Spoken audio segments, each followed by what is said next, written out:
డబ్బు, అనారోగ్యం, ఉద్యోగం, వ్యాపారం, అప్పులతో బాధపడుతున్నారా? మీకోసమే launch your future program. Hi hello నమస్తే, welcome back to Suman TV. ప్రస్తుతం మనతో పాటు ఉన్నారు అసిస్టెంట్ ప్రొఫెసర్ రామకృష్ణ గారు. సార్తో మాట్లాడదాం. నమస్తే సార్. నమస్కారం అమ్మా. సార్, హైదరాబాద్లో బ్రతకడం చాలా కష్టం అంటే ఎప్పుడూ అంటానే ఉంటారు. ఇప్పుడు కొత్తగా కూడా వినిపిస్తుంది, అమ్మో ఉండలేము, అద్దెలు ఎక్కువైపోయాయి, కాస్ట్ ఆఫ్ లివింగ్ ఎక్కువైపోయింది. ఒకప్పుడు కొన్ని సిటీస్ గురించి మాట్లాడుకున్నాం మనం, అక్కడ కాస్ట్ ఆఫ్ లివింగ్ ఎక్కువ, అక్కడ బ్రతకలేము, హైదరాబాద్ ఎలా అయినా బ్రతికేయచ్చు, వచ్చి ఇక్కడ పడిపోవాలని. కానీ ఇప్పుడు హైదరాబాద్లో బ్రతకాలంటే భయం వేస్తుంది. బ్యాచిలర్స్కే కాదు, ఫ్యామిలీస్కి కూడా చాలా. ఎందుకంటే కూరగాయలు కొనాలన్నా, రెంట్ కట్టాలన్నా, పాల bill, paper bill, current bill, ఇవన్నీ చూసుకుంటే అమ్మో హైదరాబాద్ వద్దు అనే వాళ్ళు కూడా చాలా మంది ఉన్నారు. ఎందుకంటారు అసలు ఇదంతా ఎందుకు జరుగుతుంది? ఏం పెరుగుతున్నాయి ఏంటి? ఏం పెరగట్లేదో చెప్పండి, ఏం పెరుగుతున్నాయో అప్పుడు చూద్దాం. ఎందుకంటే చిన్న లిస్ట్ పట్టుకోవడం బెటర్ కదా. మీరు అన్నది నిజమే. ఒకప్పుడు చూసుకుంటే లోయెస్ట్ కాస్ట్ ఆఫ్ లివింగ్ అంటే దాదాపు ఒక 25 ఏళ్ళ నుంచి ఈ హైదరాబాద్లో ఉంటున్నాను కాబట్టి చెప్పగలను. Lowest cost of living, happiest life style హైదరాబాద్లో ఉండేది. చాలా హాయిగా ఉండేవాళ్ళం. 10,000, 3,000, 4,000 అంటే నేను చెప్తుంది 2,000 ప్రాంతాల్లో 3-4,000 జీతం వచ్చిన వాళ్ళు కూడా చక్కగా హ్యాపీగా బతికేయగలిగిన పరిస్థితి ఉండేది. బ్యాచిలర్ అవ్వనండి, ఫ్యామిలీలా కూడా బతకచ్చు. అయితే మనం అది అంటే ఉదాహరణకి చెప్పగలను, టాప్ 10 ఎక్స్పెన్సివ్ సిటీస్లో హైదరాబాద్ ఉండేది కాదు.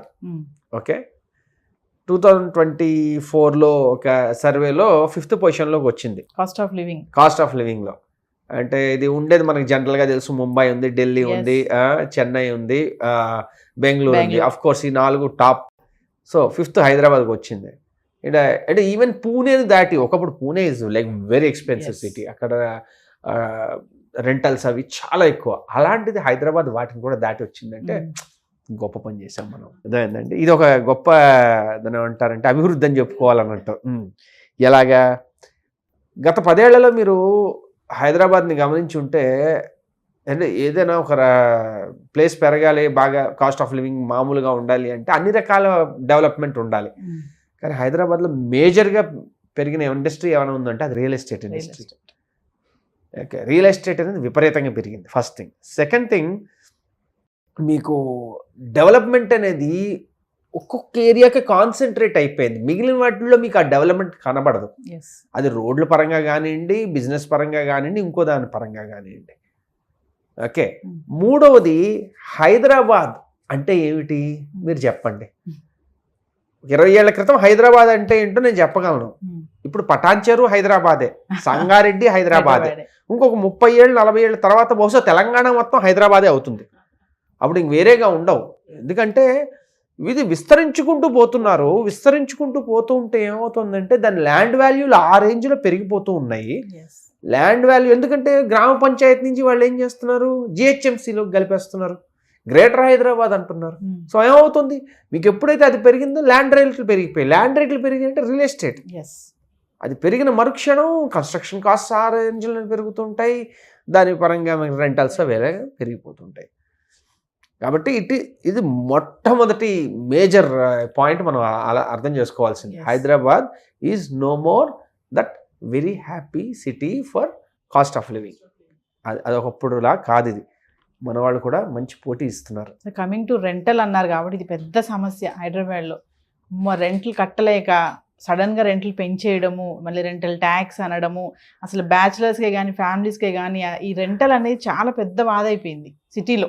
ఇది ఎక్కడ ఇది మనం జాగ్రత్తగా గమనించవచ్చు అంటే 2020 కరోనా పుణ్యమాని, అంటే అంతకుముందు ఉండేవి కానీ కరోనాతో ఏమైందంటే చాలామంది ఈ లాక్డౌన్ పీరియడ్లో వాటిలో ఎస్పెషల్లీ బ్యాచిలర్స్ వాళ్ళంతాను ఈ పీజీలు అవి ఖాళీ చేసి మరి వాళ్ళు వెళ్ళాల్సి వచ్చింది. అంతా వర్క్ ఫ్రమ్ హోమ్, ఇక్కడ ఉండి వీళ్ళు ఇచ్చి ఏం చేయాల్సింది లేదు, అందుకే వెళ్ళిపోయారు. సో నాకు తెలిసిన 2-3 పీజీ ఓనర్లు కంప్లీట్ ఇది సంవత్సరానికి 1-1.5 సంపాదించేవాళ్ళు. పాప అంటే సంపాదించండి ఓవరాల్ రెవెన్యూ మొత్తం అంతా వచ్చేది, వాళ్ళు కంప్లీట్ లాస్ అయిపోయారు. సో 2 ఏళ్ళు దాదాపు కంప్లీట్ ఉపాధి కోల్పోయారు. అలాగే చాలామంది ఇళ్ళు ఖాళీగా ఉన్నాయి, ఇళ్ళకి వెళ్ళిపోయిన తర్వాత లేదంటే ఏదైనా. సో ఈ కరోనా ప్రభావం తగ్గిన వెంటనే ఏం జరిగింది, ఇప్పుడు ఇంక వాళ్ళు మొత్తం నష్టాలని భర్తీ చేసుకోవాలి. భర్తీ చేసుకోవడంలో ఒక్కసారి ఇష్టం వచ్చినట్టుగా రెంట్లు పెంచడం మొదలుపెట్టారు. అది పెంచేసరికి అది ఆబ్వియస్లీ ఎప్పుడు మనం సామాన్యులకే గట్టిగా దెబ్బ తగులుతుంది. బాగా ఉన్నవాడికి కొంచెం మార్పు కొంచెం. ఉండొచ్చేమో కానీ మనకైతే మరి శాలరీస్ ఏమంత పెరగలేదు కదా. ఇన్ఫ్యాక్ట్ చెప్పుకోండి, చాలామందికి ఉద్యోగాలు కూడా పోయాయి, చాలా ఇబ్బందులు పడ్డారు. కాబట్టి ఏమైందంటే రెండు వైపుల నుంచి చాలా ఇబ్బంది కలుగుతుంది, ప్రెషర్ వాళ్ళకి. ప్రెషర్. Yes. సో ఇతల రెంట్లు పెరిగిపోయి అవతల దాన్ని ఏమంటారు, దానికి తగ్గట్టుగా ఆదాయం పెరగలేదు లేదా ఉద్యోగమే లేదు.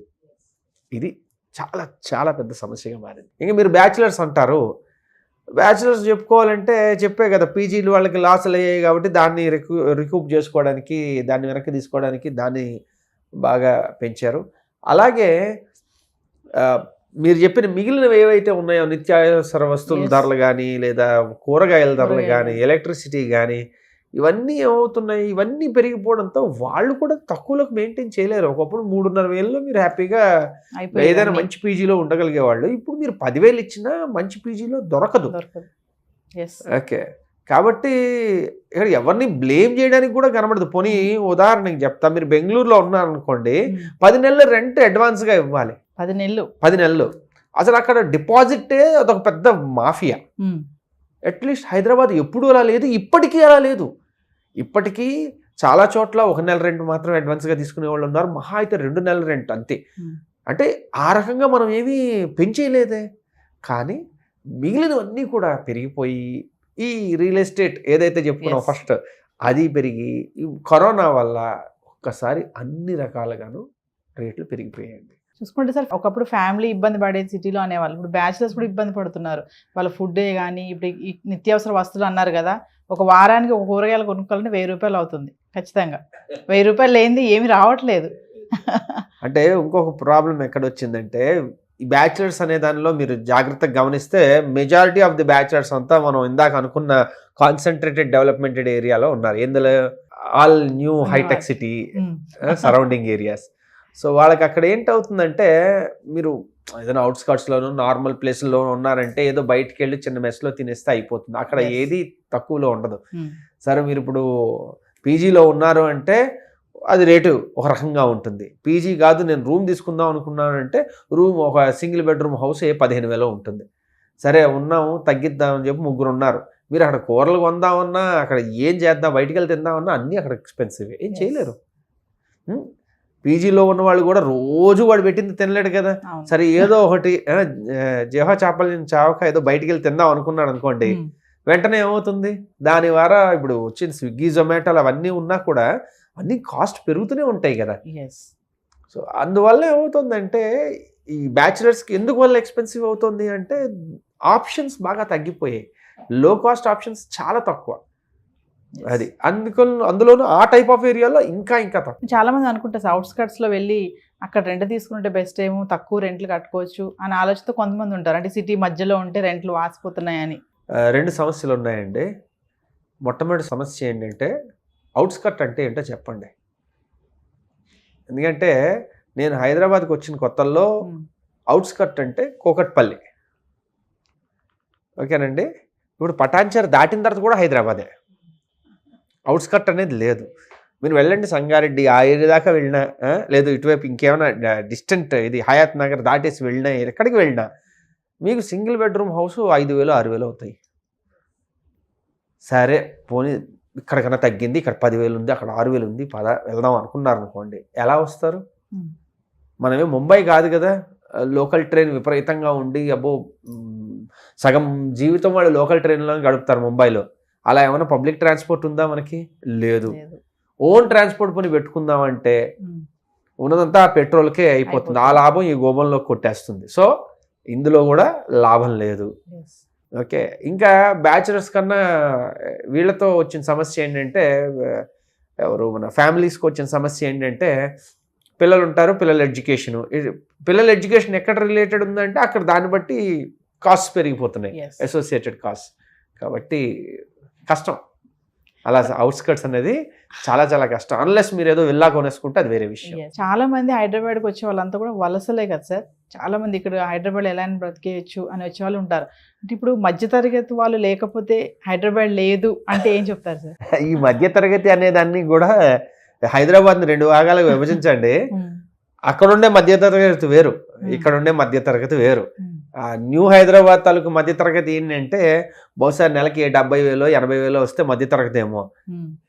అదేంటండి, వాళ్ళు ఇటువైపు రాలేరు, వచ్చి ఉండలేరు. ఎందుకు ఉండలేరు అయ్యా అంటే చెప్పిన విధంగా వెళ్ళి రావడానికి కానీ లేకపోతే ఇంకేమైనా కానీ ఉంటాయి. సో వాళ్ళు అక్కడ ఉన్నారు అంటే ఇద్దరు పిల్లలు ఉన్నారంటే సంవత్సరానికి ₹1,00,000 ఫీజుతో 2 పిల్లలకి 2 లక్షలు ఊళ్ళకి స్కూల్కి సమర్పిస్తే తప్ప అది మామూలు స్కూల్లో జాయిన్ చేయలేరు. కాబట్టి 70,000 ఇన్ఫాక్ట్ చెప్పాలంటే బహుశా దిగువ మధ్య తరగతి వాళ్ళేమో.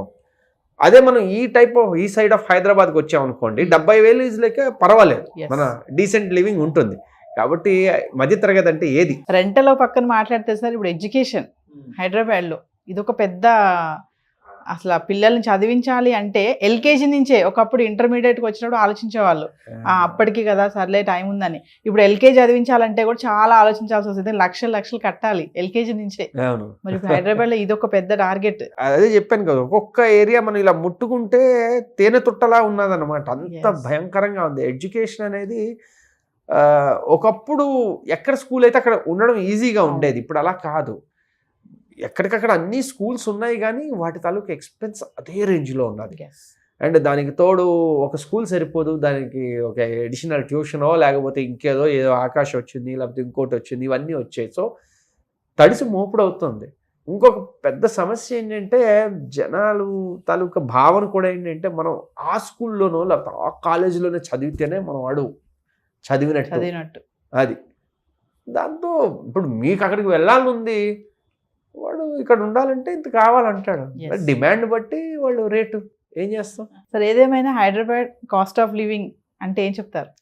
ఉంది, వచ్చిందిగా, మనం టాప్ 5లోకి వచ్చేసాం కదా.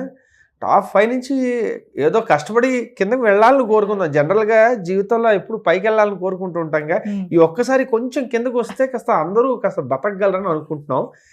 అది అవ్వడం అనేది ఒక మేజర్ ఎక్స్పెండిచర్. ఎప్పుడైతే రియల్ ఎస్టేట్ కాస్త రియల్ టర్మ్స్లోకి ఏమైనా కాస్త రాగలిగితే, ఇది అత్యాశే అవుతుందన్నది చాలా నమ్మకం తక్కువ, కానీ ఏమైనా రాగలిగితే.